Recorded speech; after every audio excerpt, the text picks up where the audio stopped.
también. Y vimos lo de la mortalidad.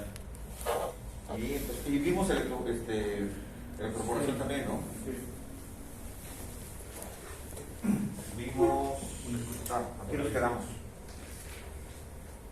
Esto lo expliqué todavía, ¿no? Lo del heterocardio. Sí. Okay.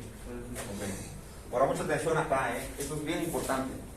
No anoten nada, quiero que examinen esta figura. Yo aquí estoy metiendo un pulso de voltaje, y si se dan cuenta, o sea, normalmente este pulso de voltaje pues, va a abrir el poro de una manera transitoria. Pero ¿qué pasa? Si no está bien calibrado el voltaje, ustedes saben que hay una mayor concentración de calcio siempre afuera de la célula, así como de sodio. Entonces va a tender a entrar mucho calcio. El calcio, per se, ya se los había yo explicado cuando vimos lo de la apoptosis, es muy dañino para las células, entra en gran cantidad. De hecho, cuando entra calcio a las células, en los epitelios, como están conectadas las células con las células adyacentes por medio de conexinas, las otras células tienen que cerrar las conexinas para que no pase calcio también. Porque generalmente cuando hay mucho calcio, lo que va a pasar es que se va a dañar la membrana interna de la mitocondria y es como si estuvieran haciendo apoptosis, justamente. O sea, va a pasar lo que hacen back y back. Entonces, y además de que va a entrar calcio, va a salir ATP, puesto que el ATP se concentra en el interior. Va a salir potasio, porque el potasio es mayoritario en el interior también. Y va a entrar sodio. Entonces, como decía yo, calcio y sodio son los mayoritarios afuera, van a tener que entrar. Esto pasa si se queda abierto mucho tiempo el poro. Por eso tiene que ser un pulso de voltaje que esté calculado para que se abra y se cierra nada más rapidísimamente para que entre el DNA. Entonces, aquí lo que pasó es que se consume el ATP. Y si se consume el ATP, hay una baja de producción del ATP, la célula se debilita por completo. Normalmente si se abre nada más, no va a haber problema. Y también lo que va a haber es que se incrementan los radicales libres por la entrada del calcio y también se van a incrementar las actividades de las enzimas. Todo esto lleva a una depresión de ATP y esto va a generar necrosis. ¿Sí está claro? Entonces, y vamos a ver cómo la electroporación, a pesar de ser un buen método, está clasificado como uno de los métodos más peligrosos para la célula. Y eso es lo que tenemos que valorar, o sea, si es eficaz, pero hasta dónde permite no solamente el paso de los ácidos nucleicos, sino dónde permite que la célula sobreviva. Porque si no, lo que están haciendo es estar invirtiendo una gran cantidad de dinero en los experimentos y están tirando su lana, ¿no? Ahora, esto que ven aquí es un dot blot. ¿Conocen los dot blots? ¿No? ¿Conocen las placas de ELISA? ¿Sí? ¿No tampoco? Sí, son esas, ¿no? No, es para dot blot. Pero son muy similares. O sea, las placas de ELISA son unas placas cuadradas que tienen 96 pozos. Sí, las han de haber visto por ahí. Sí. Ahora, esas son placas especiales porque abajo tienen nitrocelulosa, así como el material con el que rescatábamos el DNA. Entonces, ¿qué pasa? Aquí lo que van a poner es un huevo en cada uno de los pozos y lo único que le está diciendo aquí es si tienen DNA o no tienen DNA. Entonces, sí tienen DNA, pero ¿qué pasa? Ustedes tienen que regular las condiciones de voltaje para que pueda ser eficaz la técnica en cuanto a la electroporación, para que no pase lo que les acabo de decir, que no se quede demasiado abierto el poro, porque va a pasar lo que les expliqué. Entonces aquí apenas alcanza a ver, pero para los que no alcancen a ver, aquí tengo pulsos de voltaje, el número de peces analizados, el número de peces positivos, es decir, estos. Tengo aquí esto que se llama GTE, que es la eficiencia de transferencia del método, y tengo esto que es el número de copias por pulso, porque acuérdense, como yo lo quiero hacer rápido y que se abran los poros solamente, no va a ser un pulso, a lo mejor yo tengo que meter 1, 2 y 3, o sea, tengo que repetirlo rápidamente para que esté abriendo rápido, ¿no? Ahora, se prueba todo esto y se seleccionan las mejores condiciones. Yo aquí tengo que, por ejemplo, entre 200 y 300 tengo la mejor eficacia. Y acá lo que se va a analizar también son los mismos parámetros, pero se analiza sobre todo, aquí tengo los pulsos de voltaje, se va a analizar la impedancia y la capacitancia. ¿Saben qué es eso? La impedancia es la resistencia que presenta la célula al voltaje y la capacitancia es justamente lo contrario, es la facilidad con que deja entrar el voltaje a la célula. Porque cada tipo celular va a tener características diferentes eléctricas, ¿Sí estamos claros? Y entonces en algunas tienen que meter más pulsos de voltaje que en otros. Pues ya que seleccionan cuál es el que deja pasar mejor el voltaje y que lo afinan, vean esto que está aquí. ¿Sí lo alcanzan a ver? Sí. Esto es un dot block, perdón, un dot block, es un sounder block, como el que les mostré, el que hicieron con esponja y todo.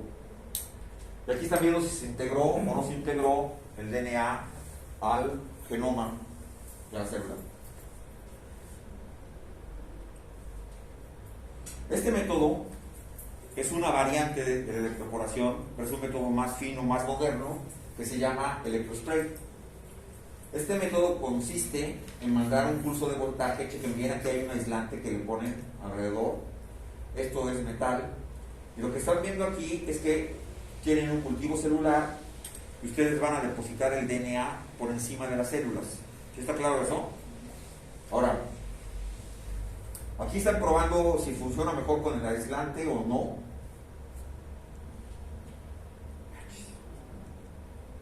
Sí. Bueno, y aquí empiezan a ver el efecto de la conductividad. ¿Por qué la conductividad? Porque lo que van a hacer es que, ustedes se acuerdan, teníamos una célula, teníamos DNA, y vamos a utilizar una gota. Lo que están calibrando es el tamaño de la gota que va a ser empujada por un pulso de voltaje. Hagan de cuenta que les avientan un pequeño rayo y pum, lo que hace la gota es pegarle al DNA para que el DNA entre. ¿Sí me expliqué? Y lo que están viendo es el tamaño de la gota primero, qué tamaño de gota es el óptimo, y luego están viendo si van a meter agua nada más o van a meter un buffer, si las sales contribuyen. Por eso están viendo también la conductividad. Ahora, esto va de acuerdo a la eficiencia, entonces se están dando cuenta que con una conductividad de 60 tienen una mayor eficiencia, hasta que se para. Acá están viendo el diámetro de la gota, aquí se dan cuenta que con gotas más o menos grandes, ¿verdad? Y a una velocidad de 1 metro por segundo por centímetro, porque es la velocidad que está dando el pulso de voltaje, es con la que tienen que empujar al DNA. Y acá están viendo otra vez la eficiencia, pero contra el diámetro de la gota nada más, que sería más o menos 0.8 milímetros. ¿Sí está claro esto? Porque lo veo así como que no. Me imagino como si fuera el billar. ¿Sí? Háganle cuenta. Ahora vean aquí los resultados. Aquí está la eficiencia contra el voltaje. Aquí dicen, no, pues con más o menos 12 volts la voy a armar. Aquí están usando un buffer PBS, que es un buffer de fosfatos, que acuérdense que estaban midiendo la conductividad. Y aquí ven la eficiencia, que esto es más o menos igual. Y aquí está el tamaño de la gota. Acuérdense que agarrar una gota de 0.8 que está empujando estas partículas de DNA para que entren al interior de la célula. Y se dan cuenta que pues el diámetro sí funciona bien aquí, dependiendo del buffer o si están metiendo agua. Entonces calibra todo esto y el método funciona. Entonces es un método que está padre porque no daña la célula prácticamente. Como es una gota de agua la que le pega al DNA, no lastima tanto a la célula. ¿Sí? ¿Qué pasó? ¿Qué es lo que no te cuadra? Ponen la célula y el DNA y luego ya ahora sí insertan la gota. ¿La gota viene cargada de electricidad? No. Electricidad Lo que van a hacer es que, si ustedes recuerdan, tienen este aparato. Entonces, este aparato le da voltaje y ¡pam!, escupe la gota a cierta velocidad. Y la gota le pega al DNA y empuja el DNA dentro de la célula. ¿Sí le queda claro? No es fácil comprenderlo, yo lo sé, pero es un método que es eficiente y que es muy moderno además. Tenemos también este método que está basado en la presión. Aquí lo único, no sé si se alcanzan a ver aquí, pero están haciendo una transfección de oligonucleótidos y es una transfección mediada por presión. Y aquí ven que entre más aumenta la presión, mayor es la eficiencia. De tal manera que ustedes lo que están haciendo es muy parecido, ponen DNA en un cultivo celular por encima y empiezan a aumentar la presión. ¿Qué va a pasar? Que pues empieza a presionar el DNA contra la célula y tienen que calibrar también la presión que van a utilizar y el DNA va a terminar por entrar. ¿Sí está claro? Yo sé que les suena ciencia ficción, pero sí es. No le provoca daños a la célula. Sí, esa es una buena pregunta, porque llega un momento en que tienen que calibrar también eso, la supervivencia de las células. Si es demasiada presión, obviamente le va a generar daños a la célula. Y bueno, aquí están probando este método de presión, No sé si se alcanzan a ver aquí, hay genes que están adentro de este tejido y los metieron con este método, ¿no? Eran células cardíacas.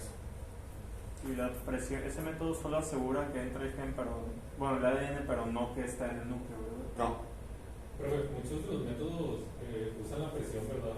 Para meter los genes. No, ¿No? realmente son muy pocos. Son más los métodos mecánicos basados en electricidad o la biobalística, como vamos a ver, o que está muy padre, que es la lipoflexión. ¿Y cómo se libera la presión? ¿Al instante o gradualmente? Ah, no, gradualmente. Si no, las células, si las sacas de una presión que es muy alta y luego le quitas la presión, la truenas, estalla. Entonces tenemos este método que es la lipoflexión. La lipoflexión está basada en liposomas. Entonces, los liposomas, sí saben que son los liposomas, ¿no? Pues los liposomas son mímicos de la membrana, van a tener una configuración muy parecida, va a ser una doble capa lipídica también. Entonces lo que van a hacer es que van a fusionar los liposomas con la membrana de la célula, como está aquí en este dibujo, que están viendo, y eso va a permitir entonces que pase el DNA al interior. ¿Cómo se fabrican los liposomas? ¿De qué están compuestos? ¿Líquidos? De fosfolípidos. ¿Quién dijo eso?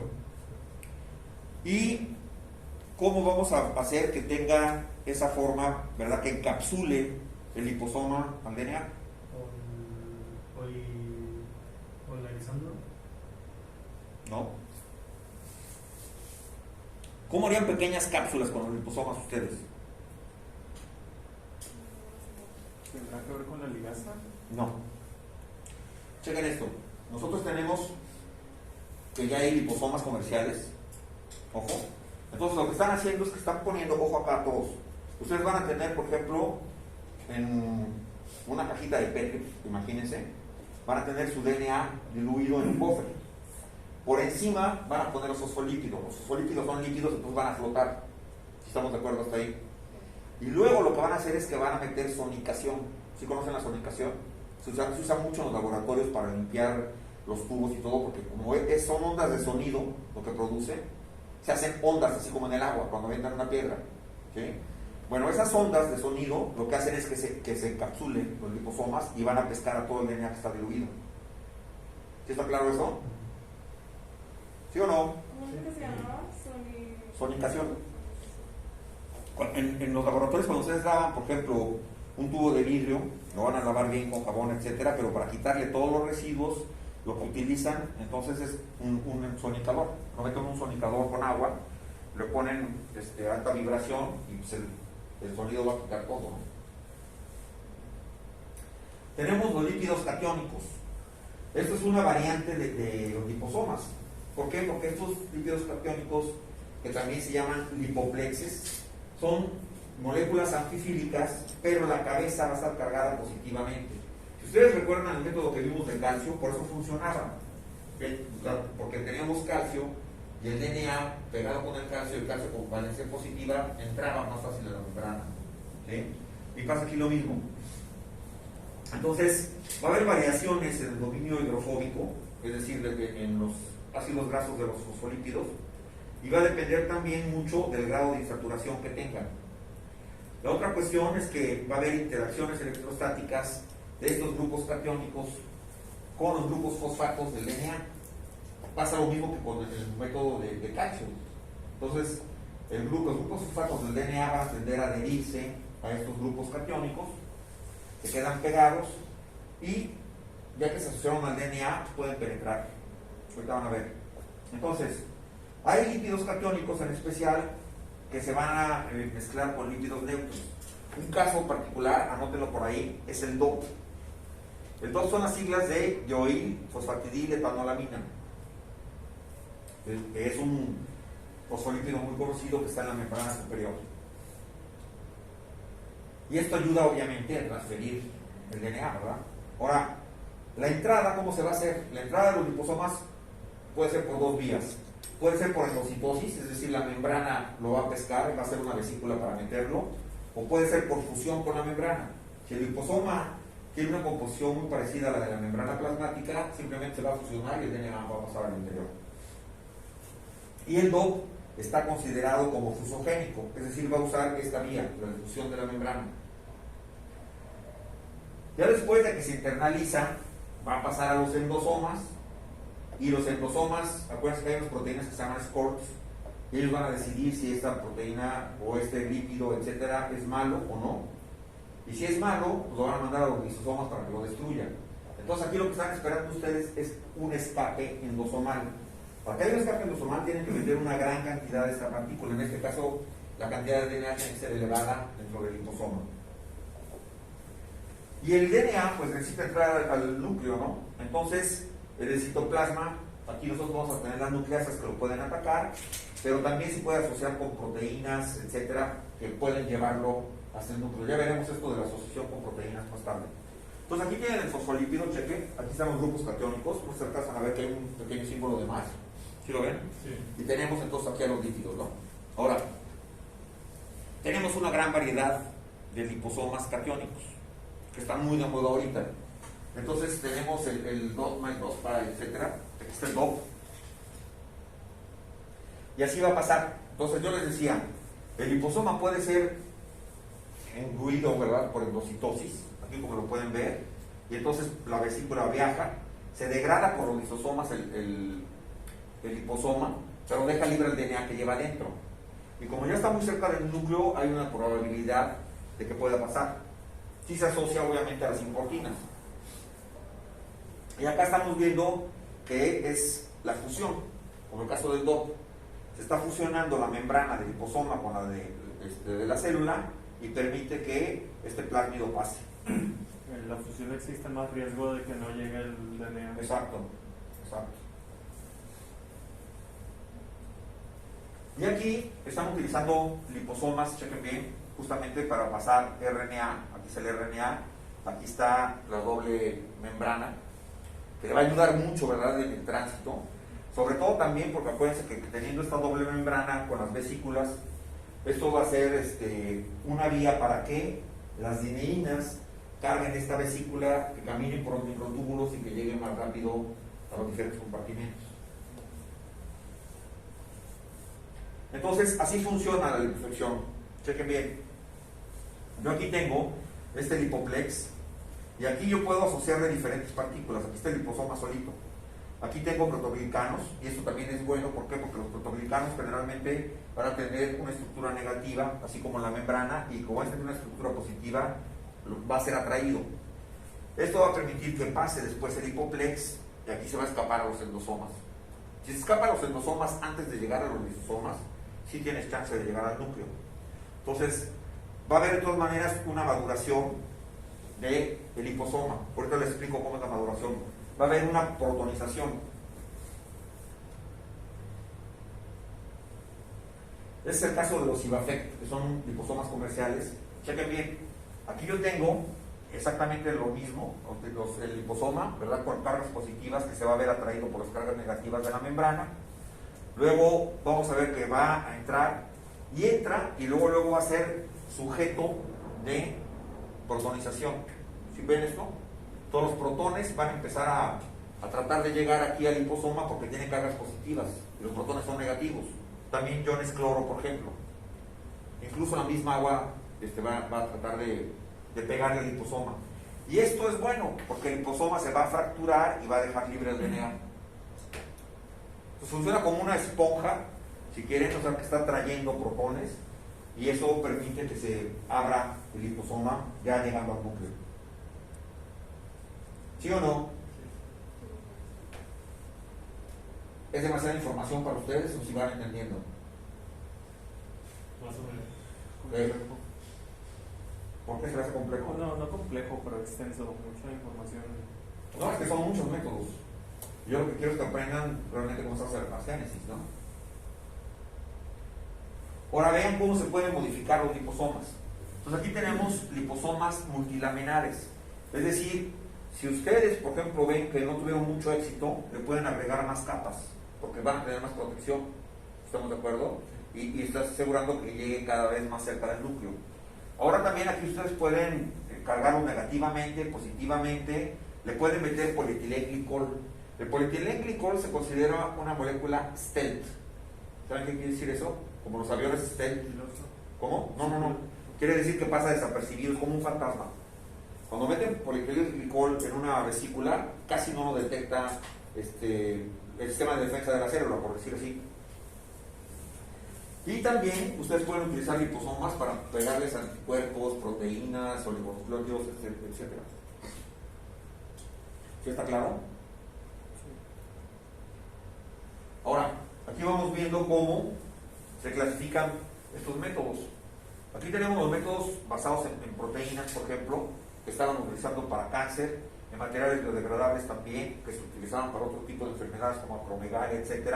Aquí tenemos los polímeros conjugados con diferentes químicos que se utilizaban también para otras enfermedades, y los liposomas, que se utilizaron mucho tiempo para introducir vehículos farmacéuticos en las células hasta el 2005 más o menos. Porque resultaron otros métodos mejores, esos de los polímeros. Entonces, sigue siendo un método válido para la transferencia de genes, pero veremos que hay otros métodos más nuevos que son más eficaces. Aquí lo importante de los liposomas es que muy fácilmente los pueden hacer en el laboratorio. Como vieron, es bien sencillo, nomás es meter los fosfolípidos arriba de donde está el buffer con el DNA, sonicar tantito, hacer las vesículas y vas para adentro. Entonces no cuesta, o bueno, no es caro pues. Y ahora tenemos los polímeros catiónicos, que es muy parecido a esto que estaban viendo aquí. Entonces, aquí hacen conjugados de polímeros con medicamentos, se dieron cuenta de esta eficacia y dijeron, pues vamos a usar polímeros para meter DNA. Lo que pueden ver aquí entonces es que van a diferir estos polímeros del caso de los liposomas. ¿Por qué? Porque tienen un dominio hidrofóbico y son completamente hidrosolubles. O sea, los que tienen el dominio hidrofóbico son los liposomas, estos no lo tienen, porque no tienen líquidos. O sea, y son completamente hidrosolubles, y eso les da mucha chance de navegar muy rápidamente por el citoplasma.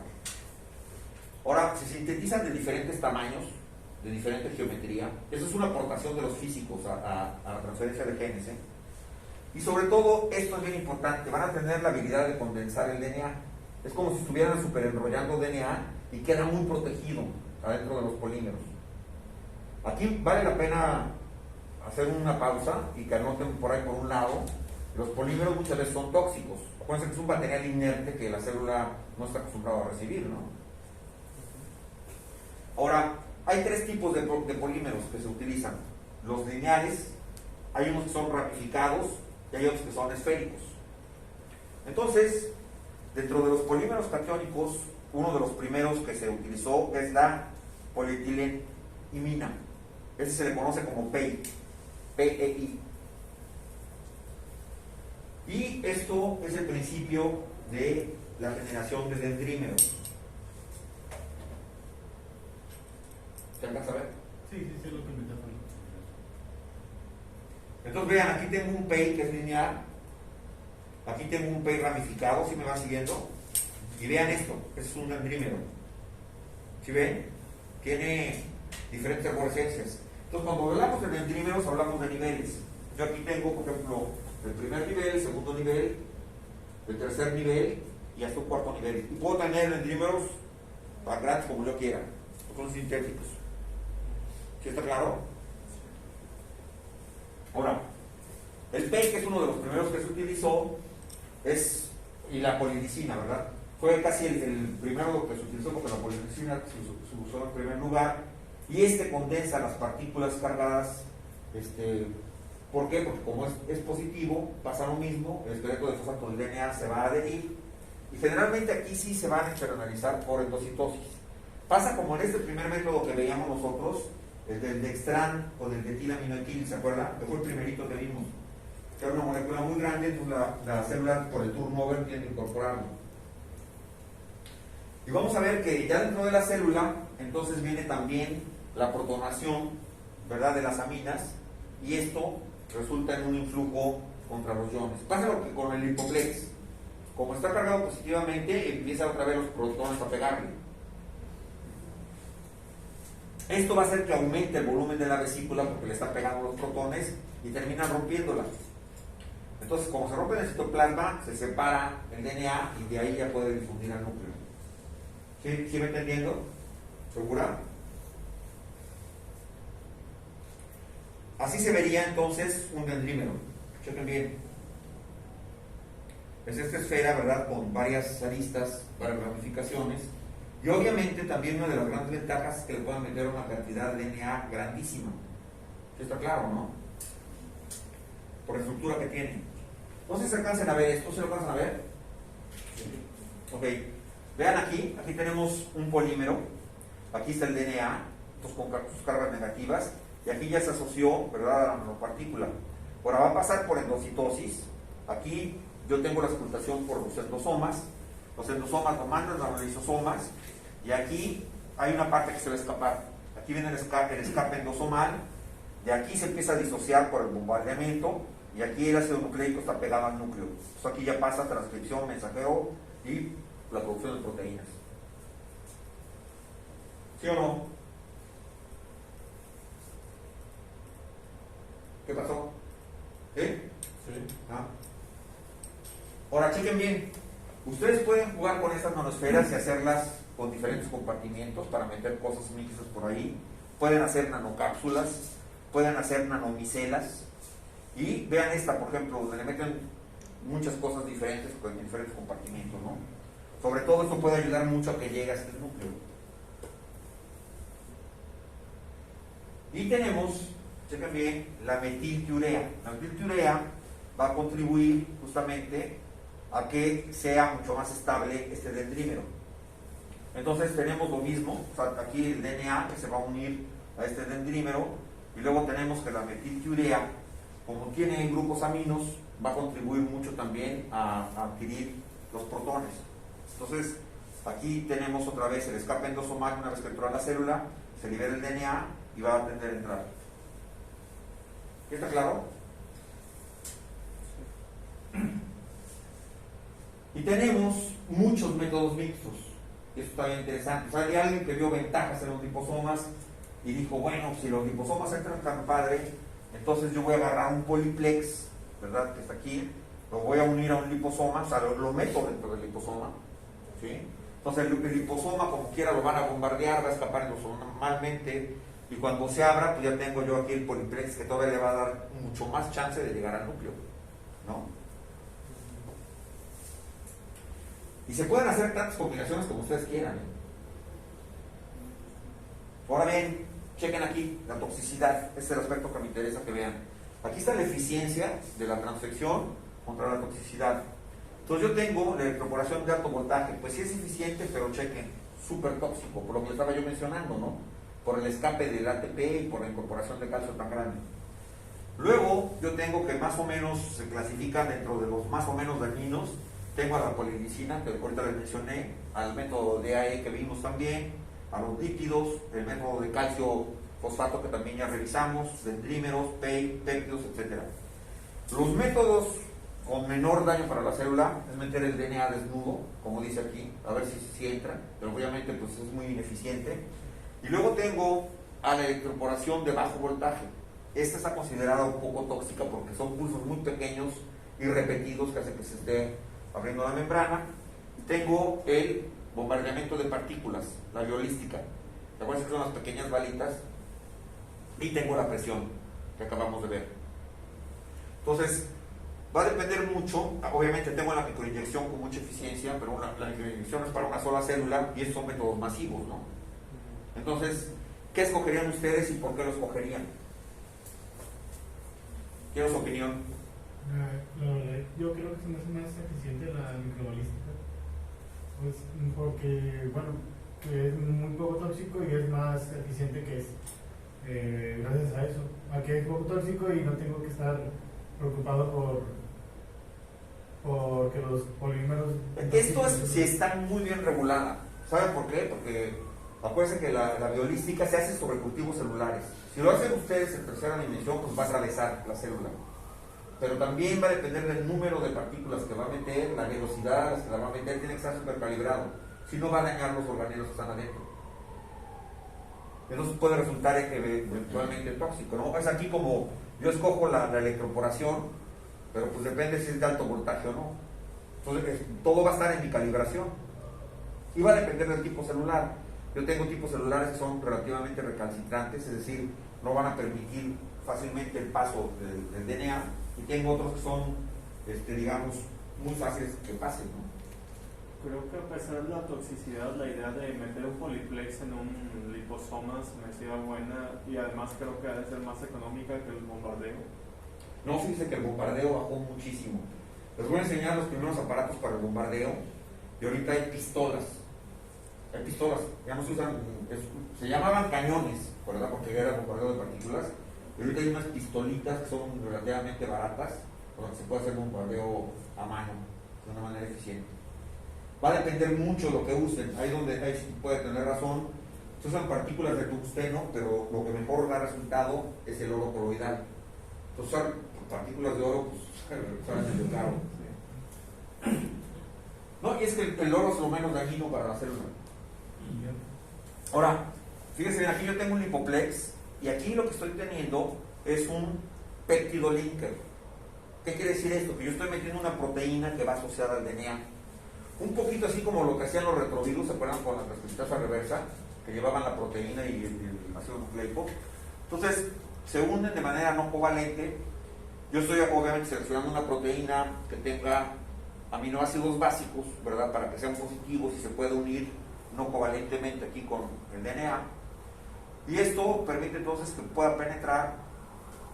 Acuérdense que aquí estoy usando por este lado un lipoplex. Acá estoy utilizando como cargador la proteína. Y la proteína, si es una proteína que, por ejemplo, es constitutiva en el interior de la célula. Por ejemplo, si yo agarro actina y la modifico un poquito, o si agarro una albúmina, etcétera, entonces va a ser reconocida y a lo mejor no necesariamente tiene que tener un escape endosomal. A lo mejor va a decir la célula, bueno, es proteína común, ¿no? Y esto permite entonces llegar al núcleo. La otra pues es meter acá los lipoplexes, ¿no? Y así como tengo esto también, vean, aquí tengo un PEI con un plásmido, se forma un complejo binario, y es lo que les decía, aquí estoy metiendo una albúmina, es albúmina de suero bovino, que es una proteína muy común, no sé si la ven, pero va aquí por fuera, con estos bolitos azules, y esto permite entonces que entre, llega al citoplasma, escapa a los endosomas relativamente fácil porque va protegiendo esto, y de aquí se está reduciendo entonces la citotoxicidad que pueden tener los PEIs. Aquí se va a soltar y se suelta del PEI. La cuestión es esta, es que el PEI se queda residiendo dentro de la célula, a menos que la célula logre expulsarlo. Y si es bien atractivo utilizar un dendrímero muy grande, pero entre más grande, más tóxico. Y aquí tenemos esto que es bien interesante, que es una proteína de gusano de seda. Y con esto se han hecho este tipo de protección también, se hace PEIs y se protege con este tipo de proteína. Y resulta que esta proteína es muy protectora, se caracteriza por tener estos RGDs, que es arginina, glisil, aspartico. Estos son péptidos RGD como estos, y los complejos que tienen estos péptidos generalmente escapan muy bien a los endosomas.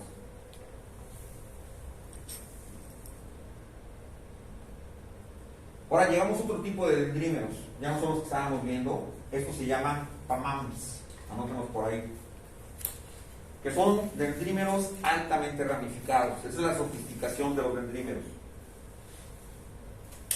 Entonces van a ser polímeros nanoesféricos, que tienen forma de esferita, son solubles y tienen puros grupos aminos, pero vean cuántos grupos aminos tienen. Si ven esto, son muchísimos. Obviamente esto les da la posibilidad de capturar mucho DNA también, y además ustedes definen el tamaño y la forma y pueden tener formas súper parecidas, ¿no? Muy similares. Vean este PAMAM súper grande. Entonces pueden tener diferentes generaciones, como yo les decía, que son las ramificaciones. Tienen G2, tienen G4, tienen hasta G6. Vean esto. Entonces ya está súper complicado, ¿no? Ya pueden meter un bolón de DNA. Y tenemos estos que son los dendrímeros activados. Entonces, aquí tenemos 4 generaciones, y con esto generalmente va a haber endocitosis. Ahora, la endocitosis no es específica porque la célula lo hace por el turnover propio que tiene. Entonces, lo que va a pasar es que ya dentro de la célula el DNA va a ser protegido de las nucleasas, porque está muy condensado esto, está protegido, va por dentro prácticamente el DNA, y los grupos aminos que no están protonizados a pH neutro se pueden protonizar en el ambiente ácido de los endosomas. ¿Sí está claro esto? Entonces pasa, y no es hasta que entran a los endosomas y que cambia el pH, que empiezan a ser protonizados. Y eso permite un mayor escape endosomal. Entonces, va a permitir también amortiguar el pH del endosoma y también con eso se inhiben las nucleases endosomales. ¿Sí está claro eso?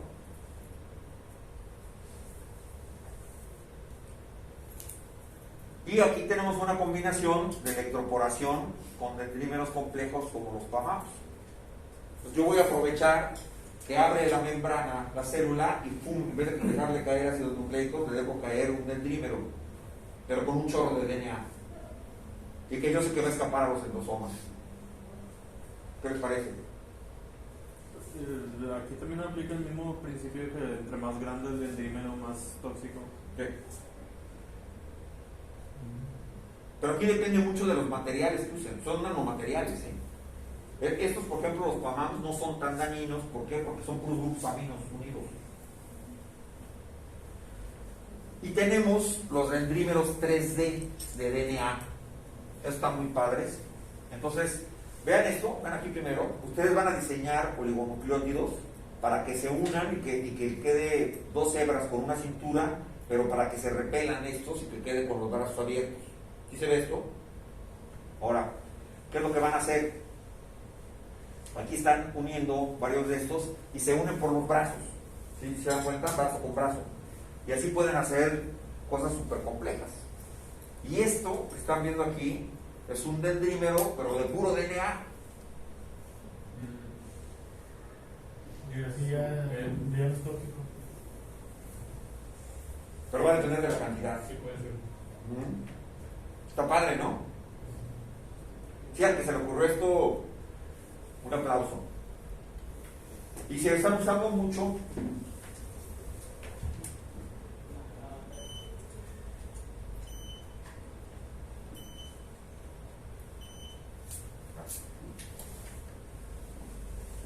Se están usando mucho para hacer marcajes para Southern Blot, Western Blot, Northern Blot, para hacer fish. ¿Saben qué es el fish?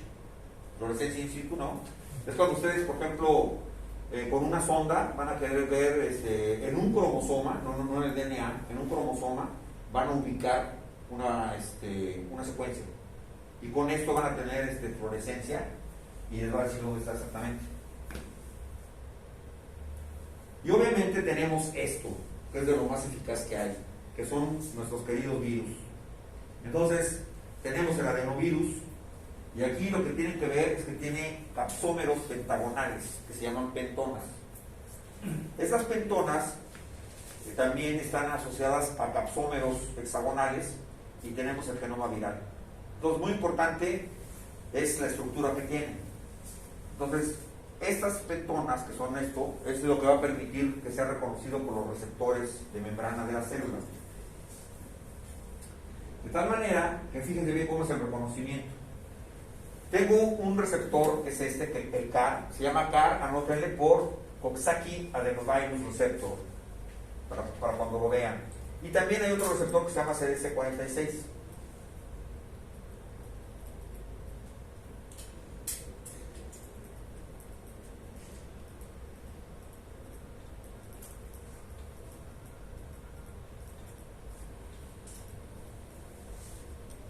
¿Ya está? Ahora chequen bien lo que va a pasar. Yo voy a tener que el virus reconoce al receptor. Este receptor va a estar asociado a una integrina. ¿Por qué es tan importante? Porque en el momento que se asocia con la integrina, empieza una lesión focal. Ya les mostré la vez pasada que eran las lesiones focales, si se acuerdan. ¿Cómo eran? ¿Usted qué dijo que sí? ¿Se acuerdan o no? Una lesión focal es una agrupación de muchas integrinas que empiezan a activar a las quinasas de lesión focal, que lo que hacen es que están fosforilando junto con otras enzimas a la actina globular para que se convierta en actina filamentosa. ¿Sí está claro eso? Mucha guerra, ¿verdad? Pero esto no. ¿Lo podría repetir, por favor? Sí. Ustedes tienen las integrinas, ya les expliqué la vez pasada el papel de las integrinas, es la unión con la matriz celular, etc. Entonces aquí lo que van a ver es que se van a asociar muchas integrinas en la membrana Y esas integrinas lo que hacen es detonar la actividad de las quinasas de adhesión focal. Las quinasas de adhesión focal van a empezar a fosforilar, por supuesto, porque son quinasas. ¿A quién fosforilan? A otras enzimas para que se mantenga la fosforilación, entre ellas mismas se fosforilan. Y luego van a empezar a fosforilar a la actina globular. Quiere decir que hay glóbulos de actina regados en el citoplasma, y al momento que se fosforilan se empiezan a alinear, y eso empieza a formar actina filamentosa. Esta actina filamentosa es esto que están viendo aquí. Empieza a hacer filamentos de actina. ¿Para qué? Para que una vez que las integrinas hicieron la adhesión focal, la vesícula por donde va a entrar el virus sea guiada por las lineínas. Van a empezar a caminar sobre los filamentos de actina y se lo van a llevar hasta los endosomas. ¿Sí está claro? Y de los endosomas el virus se sabe escapar muy fácilmente. Y esto, y me quiero quedar aquí porque vamos a ver un virus que está más loco que esto. Este virus empieza otra vez a ser llevado por las lineínas hasta la puerta del núcleo. Y aquí tenemos a las microporinas. Entonces, ¿qué hacen estos virus? Lo que hacen estos virus es que secuestran una histona. Las histonas, como ustedes saben, sirven para formar el nucleosoma, es decir, para que se enrede el DNA. Y como las histonas son reconocidas por el integrina, nada más le dejan ir su ácido nucleico y la histona se encarga de meterlo. ¿Cómo ven? Muy eficiente. No, va a haber otro que está súper eficiente, pero con el otro me voy a tardar toda la clase prácticamente. Vamos a analizar un poliovirus para que vean por qué tenemos vehículos tan eficientes a nivel viral. ¿Y estos virus vienen de qué familia? Eso es la generalidad de los virus actúa así. Les voy a enseñar la excepción, que todavía es mucho más eficiente que este. O sea, casi todos los virus van a tener este tipo de receptores. Y eso no se, o sea, mira, esa es la acción que hacen los virus, pero vaya, como para utilizar nosotros para nuestro propio... Sí, imagínense. Pero un virus para que haga su función con nuestros requerimientos. Entonces, muy fácilmente puede agarrar la envoltura y la cápsula y dejarle caer su ácido nucleico. Y el virus va a hacer todo este show y se va a llevar su ácido nucleico hasta adentro. Es por eso que no se acaba la utilización de los vectores virales, porque son súper eficientes. ¿Sí les quedó claro? Bueno, se les acabó el tiempo, jóvenes. Saquen una hoja, pongan sus nombres, por favor.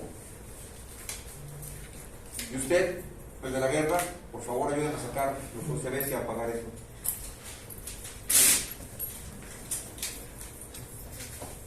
Den escape primero para poder colgar la llamada en Teams.